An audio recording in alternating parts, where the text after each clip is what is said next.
Todd is an expert social engineer, which means he knows how to convince people that he is someone he is not in order to obtain information he should not have.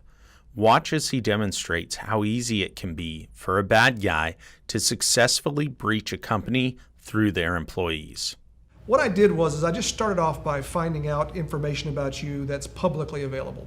Things that I can just go out onto the internet and find. And so I wanted to make sure some of that was right first. So first of all, based on what the internet says, is this your phone number? Yes, that is. So that's not too hard to come by. The next question is your address. And so I had to kind of look around to figure out who you were on some of these sites. But from what I can tell, this is your home address. That's correct. And these aren't things you gave me before. You didn't provide this information to me. What have you provided me ahead of time about this? Okay. The other thing that I did is I went out into a site that can get a little deeper information and looked for your birth date. And finding a birth date on somebody is very easy to do. And in this case, it did make me commit to something. It said, please check this box that you are not using this for criminal purposes. So I checked it and said yes. And I'm sure all the criminals would probably check it too. And so from what I can tell, this is your birth date. Yes. Is that correct? Yes. There's other things on there, your wife's name, children's names, just very easily available.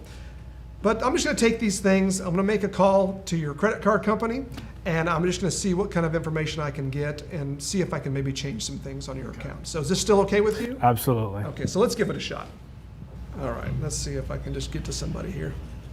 Todd knows if he can speak to a person, he can convince them of his story. While incorrectly guessing on the interactive voice response system, he is able to find out additional account details. Maybe you don't want that on video, but... Todd now has a rep from the credit card company on the phone and is asked to verify the account. Using just name and zip code, he is verified, and the rep thinks they are speaking with the victim. So I don't know if this is the right place to call, but my wife and I are separating, and I need to make some changes on my account. I need to just update some of my contact information. Can you do that? To make changes, he is asked for the victim's birth date. So first of all, I want to update my phone number. What phone number do you have on the account? Todd confirms the victim's correct phone number.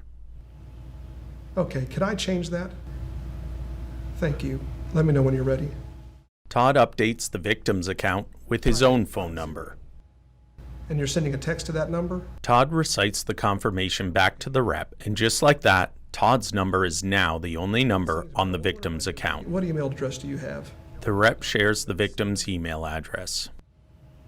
And just let me know when you're ready for the new one. Todd has now successfully changed the phone number and the email address on the victim's account to his own.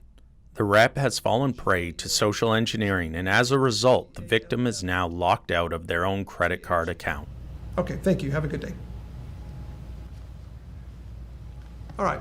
So you're going to need to make those changes back. You just got complete But control of so, my account. yeah, so you'll need to call in and clear that up. It may take some time for it to add on there. Maybe I'll just call back later and take them off. So you get the idea of how easy it is. How does that make you feel?